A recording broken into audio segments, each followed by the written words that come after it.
Hello friends, मैं रंजीत वर्मा आपके अपने YouTube channel study with Ranjit में आपका स्वागत करता हूं।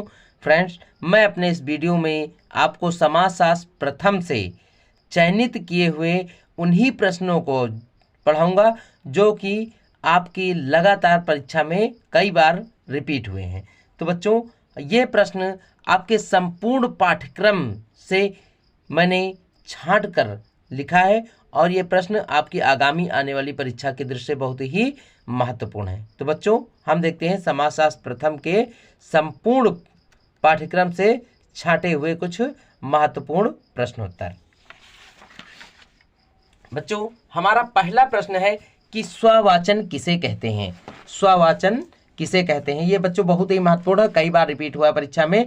तो स्ववाचन का तात्पर्य होता है कि गहनता पूर्वक स्वयं का आत्मनिरीक्षण करने की योग्यता को ही स्ववाचन कहते हैं। यानी गहनता पूर्वक व्यक्ति का अपने अंदर आत्मनिरीक्षण करना, अर्थात अपने अंदर आत्मनिरीक्षण करने की जो योग्यता होती है उसे ही हम स्ववाचन कहते हैं। अर्थात प्रत्येक व्यक्ति को गहनता पूर्वक अपना निरीक्षण करना चाहिए, अपनी आत्मा का निरीक्षण करना चाहिए और ऐसी निरीक्षण करने वाली योग्यता ही स्ववाचन कहलाती है। ठीक है, अब बच्चों हम बताते हैं आपको दूसरा प्रश्न हमारा क्या है कि समुदाय से आप क्या समझते हैं। बच्चों, इस पर प्रश्न का उत्तर बताने से पहले हम आपको एक बार पुनः बताना चाहेंगे कि हमने इस वीडियो में चयनित किए हुए जो प्रश्नों को ही लिखा है। ठीक है, तो देखिए, समुदाय से आप क्या समझते हैं। तो जब किसी छोटे बड़े समूह के सदस्य इस प्रकार के साथ साथ रहते हैं, इस प्रकार साथ साथ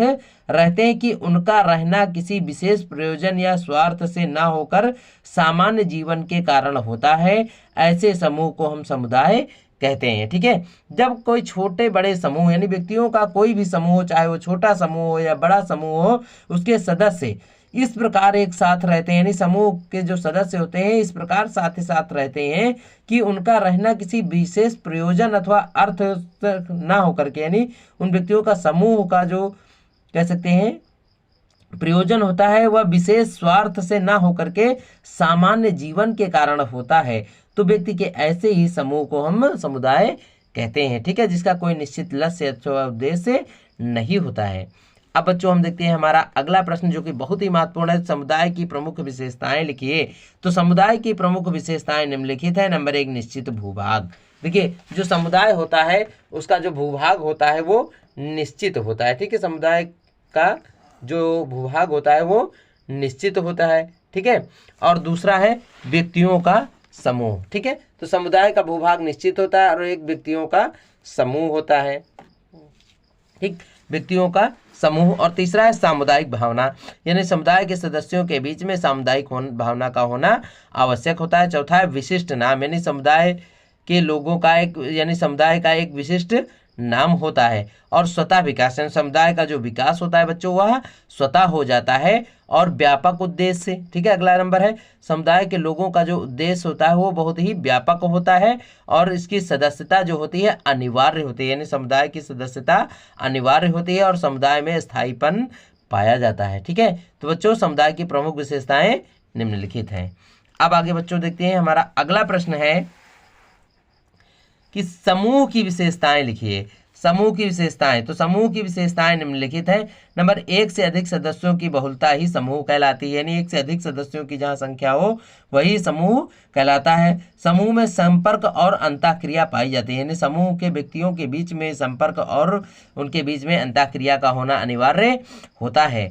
और इसके साथ साथ समूह के सदस्यों में पारस्परिक जागरूकता पाई जाती है तथा उनके बीच में समान लक्ष्य और समान मूल्य का होना आवश्यक होता है, यानी समूह के सदस्यों के बीच में समान लक्ष्य का उद्देश्य होना चाहिए और उनके मूल्य जो होने चाहिए वो समान होने चाहिए। ठीक है, अब बच्चों देखते हैं हमारा अगला प्रश्न है कि वर्ग से आप क्या समझते हैं या वर्ग किसे कहते हैं, वर्ग को परिभाषित कीजिए। तो वर्ग समान सामाजिक स्थिति वाले व्यक्तियों का समूह होता है, यानी जो वर्ग होता है समान सामाजिक स्थिति वाले जब दो व्यक्ति होते हैं उनकी जो सामाजिक स्थिति होती है वो समान होती है, ऐसे समूह को ही हम वर्ग कहते हैं। व्यक्ति लौकिक आयाम जैसे शिक्षा, पेशा, आय, आवासीय दशा, जीवन स्तर आदि पर अपनी अर्जित परिस्थिति के अनुसार व्यक्ति एक वर्ग का सदस्य हो जाता है। जैसे समाज में व्यक्ति समान शिक्षा वाला, समान पेशा अथवा व्यवसाय वाला, समान आय वाला और आवासीय दशा तथा व्यक्ति जीवन स्तर के आधार पर अपनी जो उसकी अर्जित परिस्थिति होती है, जिसे परिस्थिति यानी जिसे वह कह सकता है समाज में अर्जित की गई जो उसकी स्थिति होती है उसके अनुसार ही व्यक्ति एक वर्ग का सदस्य बन जाता है। ठीक है बच्चों। अब बच्चों हम देखते हैं हमारा एक प्रश्न कि समूह की विशेषता, सॉरी बच्चों यह प्रश्न दोबारा रिपीट हुआ है, इसको हम छोड़ करके हम अगला प्रश्न देखेंगे कि लिंगानुपात को परिभाषित कीजिए, अर्थात लिंगानुपात किसे कहते हैं। तो एक निर्धारित क्षेत्र या समयावधि में प्रति 1000 पुरुषों के पीछे महिलाओं की संख्या को लिंगानुपात कहा जाता है। ठीक है बच्चों, एक निर्धारित क्षेत्र या समयावधि में, चाहे एक निर्धारित क्षेत्र में और एक निश्चित समय में, चाहे वो समय आपका 6 महीने का हो, 1 वर्ष का हो, 3 वर्ष का हो, 10 वर्ष का हो, कोई भी निश्चित समयावधि हो, उसमें प्रति 1000 पुरुषों के पीछे महिलाओं की संख्या को लिंगानुपात कहा जाता है। और भारत में यह लिंगानुपात 940:1000 है। कितना? 940:1000 है, यानी 1000 पुरुषों के पीछे 940 स्त्रियां हैं और यह लैंगिक संतुलन का सूचक होता है। ठीक है, तो बच्चों अब देखते हैं हम हमारा अगला प्रश्न। देखते हैं बच्चों हमारा अगला प्रश्न है कि वर्ग से आप क्या समझते हैं तथा इसकी व्याख्या कीजिए। तो सामाजिक वर्ग का अर्थ, यहाँ पर वर्ग से हम क्या समझते हैं? सामाजिक वर्ग का अर्थ। तो सामाजिक वर्ग व्यक्तियों का एक ऐसा समूह होता है जिसके सदस्यों की आर्थिक स्थिति एक जैसी होती है। जैसे पूंजीपति वर्ग के सदस्यों की आर्थिक स्थिति तथा उन्हें मिलने वाले जीवन के अवसर लगभग एक जैसे होते हैं। अभी मैंने बच्चों आपको आगे पढ़ाया, वर्ग समान परिस्थिति वाले व्यक्ति, चाहे वो पेशे से हो या व्यवसाय या शिक्षा के आधार पर हो, वो सब एक वर्ग के सदस्य कहलाते हैं। वही चीज यहाँ पर आ जाती है, सामाजिक वर्ग व्यक्तियों का एक समूह होता है जिसके सदस्यों की आर्थिक स्थिति एक जैसी होती है। ऐसे समूह को ही हम वर्ग कहते हैं। जैसे पूंजीपति वर्ग के सदस्यों की आर्थिक स्थिति तथा उन्हें मिलने वाले जीवन के अवसर लगभग एक जैसे होते हैं। ठीक है, अब वर्ग की परिभाषाएं। वर्ग की परिभाषाएं निम्नलिखित है। नंबर 1, मैकाइवर एवं पेज के अनुसार सामाजिक वर्ग एक समुदाय का कोई एक अंग है जो सामाजिक स्थिति के आधार पर शेष भाग से पृथक दिखता है। ठीक है, जो सामाजिक वर्ग होता है वह एक समुदाय का एक कोई अंग होता है जो सामाजिक स्थिति के आधार पर शेष सामाजिक भाग से अलग दिखता है, अर्थात अपनी किसी विशेषता के कारण वह समाज के अन्य सदस्यों से पृथक दिखता है, उसे ही हम वर्ग कहते हैं। ठीक है, अब बच्चों देखते हैं हमारा अगला प्रश्न है कि उपनिवेशवाद से आप क्या समझते हैं या उपनिवेशवाद किसे कहते हैं। तो यहाँ पर देखिए बच्चों, उपनिवेशवाद किसी एक भौगोलिक क्षेत्र के लोगों द्वारा दूसरे भौगोलिक क्षेत्र में उपनिवेश स्थापित करना और यह मान्यता रखना कि यह एक अच्छा काम है, उपनिवेशवाद कहलाता है। और यह समय भारत में 15वीं शताब्दी से लेकर 20वीं शताब्दी तक रहा है। अर्थात आप कह सकते हैं किसी एक शासन सत्ता द्वारा बलपूर्वक, या कह सकते हैं किसी एक राज्य द्वारा या देश द्वारा बलपूर्वक किसी दूसरे देश के ऊपर अपना अधिकार स्थापित कर लेना ही उपनिवेशवाद कहलाता है। तो यहाँ पर मैंने उसको एकदम नॉर्मल शब्दों में लिखा है बच्चों कि किसी एक भौगोलिक क्षेत्र के लोगों द्वारा दूसरे भौगोलिक क्षेत्र में उपनिवेश स्थापित करना, यानी बलपूर्वक वहाँ की शासन सत्ता को अपने वश में कर लेना ही उपनिवेशवाद कहलाता है। और यह मान्यता रखना कि यह एक अच्छा काम है, उपनिवेशवाद कहलाता है। और भारत में इसका समय क्या है? 15वीं शताब्दी से लेकर 20वीं शताब्दी के मध्य का काल जो था वो उपनिवेशवाद कहलाता था। अब देखिए, औपनिवेशिक शासन में भारतीय चेतना का उदय कब हुआ? औपनिवेशिक शासन में भारतीय चेतना को निम्न प्रकार से प्रभावित किया। नंबर 1, औपनिवेशिक शासन ने पहली बार सभी भारतीयों को एक कर लिया। ठीक है, जो औपनिवेशिक शासन था उसने पहली बार सभी भारतीयों को एक किया। और दूसरा है कि औपनिवेशिक शासन ने पूंजीवादी आर्थिक परिवर्तन से भारतीयों को परिचित करवाया। ठीक है, जो पूंजीवादी यानी औपनिवेशिक शासन ने पूंजीवादी आर्थिक परिवर्तन से सभी भारतीयों को परिचित करवाया तथा इसके साथ साथ औपनिवेशिक शासन के शोषण ने भारतीय समाज को नए प्रकार यानी कई प्रकार से भयभीत किया। ठीक है, यहाँ पर देखते हैं बच्चों कि औपनिवेशिक शासन के शोषण ने भारतीय समाज को कई प्रकार से भयभीत किया और औपनिवेशिक शासन ने अपने शत्रु राष्ट्रवाद को जन्म दिया। ठीक है, तो बच्चों हम देखते हैं अब अपना अगला प्रश्न कि 2011 की जनगणना के अनुसार भारत की नगरीय और ग्रामीण जनसंख्या कितनी थी। तो यहाँ पर बच्चों हम देखते हैं कि 2011 की जनगणना के अनुसार भारत की नगरीय जनसंख्या 31.2% थी तथा ग्रामीण जनसंख्या 68.80% है, जबकि भारत की कुल जनसंख्या 1,21,08,54,977 है। बच्चों कई बार यह प्रश्न रिपीट हुआ और परीक्षा की दृष्टि से बहुत ही महत्वपूर्ण है, ये लगभग हर बार पूछा जाता है। इसीलिए बच्चों मैंने आपसे पहले बता दिया कि मैंने इन्हीं प्रश्नों का समावेश किया है जो कई बार परीक्षा में रिपीट हुए हैं। अब देखिए बच्चों हमारा अगला प्रश्न है कि जनसंख्या की वृद्धि से क्या तात्पर्य है या जनसंख्या वृद्धि किसे कहते हैं।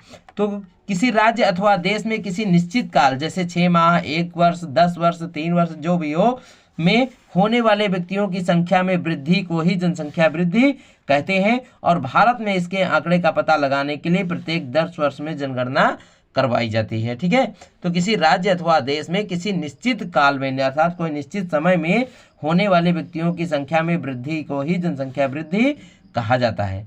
ठीक है बच्चों, अब हम देखते हैं हमारा अगला प्रश्न, भारत में जनसंख्या वृद्धि रोकने के उपाय लिखिए। तो भारत में जनसंख्या वृद्धि रोकने के उपाय निम्नलिखित हैं। नंबर 1, शिक्षा का प्रसार करके जनसंख्या वृद्धि को रोका जा सकता है। नंबर 2, परिवार नियोजन के कार्यक्रमों का यानी परिवार नियोजन की सामग्रियों का उपयोग करके जैसे कंडोम, लूप, बंध्याकरण या महिला बंध्याकरण इत्यादि संसाधनों का प्रयोग करके भारत में जनसंख्या वृद्धि को रोका जा सकता है।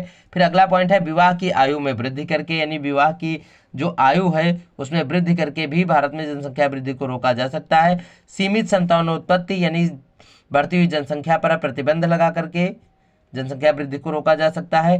सहायक सामग्रियों का उपयोग करके। और अगला पॉइंट बच्चों हम कह सकते हैं कि उद्योग धंधों का विकास करके तथा मनोरंजन के साधनों का विकास करके भी भारत में जनसंख्या वृद्धि को रोका जा सकता है। ठीक है, अब बच्चों कई पॉइंट्स इसके हो सकते हैं लेकिन मैंने लगभग पॉइंटों को आपको बता दिया है। अब बच्चों हम देखते हैं जनसांख्यिकी संक्रमण के सिद्धांत का वर्णन कीजिए। अर्थात जनसांख्यिकी किसे कहते हैं ये भी प्रश्न हो जाता है कभी कदार, या फिर अधिकतर यह पूछा जाता है कि जनसांख्यिकी संक्रमण के सिद्धांत का वर्णन कीजिए। तो देखिए इस सिद्धांत से यह तात्पर्य है कि जनसंख्या वृद्धि आर्थिक विकास के समग्र स्तरों से जुड़ी है और प्रत्येक समाज विकास से संबंधित जनसंख्या वृद्धि के एक निश्चित स्वरूप का अनुसरण करता है।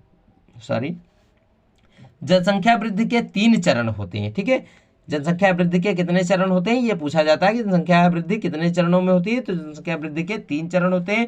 प्राथमिक अवस्था या प्राथमिक चरण कह सकते हैं, इसमें अल्प विकसित देश आते हैं। इसमें जो जन्म दर होती है वो अधिक होती है क्योंकि लोग शिक्षा से हीन होते हैं, इसलिए वो बच्चे अधिक संतानोत्पत्ति को बढ़ावा देते हैं। तो इसलिए प्राथमिक अवस्था में अल्प विकसित देश आते हैं जैसे अफ्रीका।